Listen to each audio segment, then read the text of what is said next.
So let's dive straight into tip number 1 to get rid of and stop a runny nose that's caused by a cold, flu or allergies. But make sure to watch to the very end because I'm going to teach you some stuff you're never told. So tip number 1, I am forever recommending it to my patients. It's super easy to do, it's super effective, and it's the saline rinse.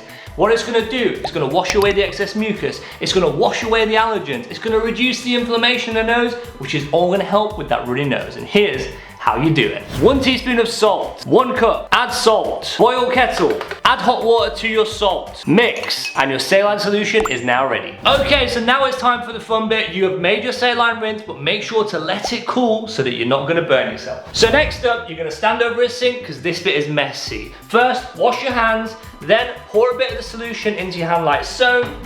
Block one of your nostrils like so and sniff that solution up. Sniff it up, let it run out into the sink, repeat it 3 times in both nostrils, but you can do it as many times as you need for comfort. Now you may get some in your mouth when you're doing this, but do not worry, just spit it out, don't swallow the solution. Also, you can do this as much as you want, but remember, every time you do it, you need to make a fresh batch. Diving straight into tip number 2, it's time to take the saline rinse to the next level. Because let's face it, sniffing up that saline solution is unnatural and it can be difficult, which means that you're not gonna get the maximum benefit in terms of clearing out the debris, clearing out the allergens, clearing out the mucus that are all making the runny nose worse. So tip number 2, let me introduce you to my NETI Pot Sinus Rinse Bottle. It's gonna help you do the sinus rinse properly so that you're gonna get the maximum effects from it. And it's super easy to use. You pour in your saline solution we made earlier into this bottle, you flip it around like so, you pop it into your nostril like so, and you're gonna stand over the sink. You stand over the sink and you click this valve here. When you click this valve, it flushes the liquid through the nasal passage, through the other side, and it pours out at the other side.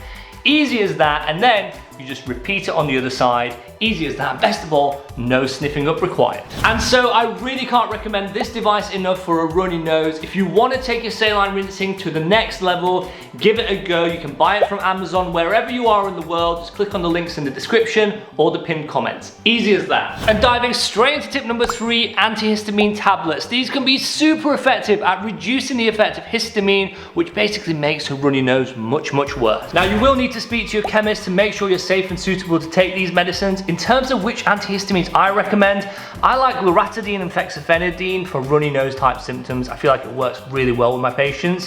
What I don't prefer is cetirizine. Cetirizine is an antihistamine as well. I usually recommend that for more itchy skin type conditions. I find it's more effective for that. So bear that in mind, speak to your chemist about it, that's the most important thing. Now if you found this information helpful today, show some love right now and consider supporting our team with a cup of coffee. Simply click the thanks button below and donate whatever you can, because your support will help us create more medical videos just like this one. Sending awesome vibes.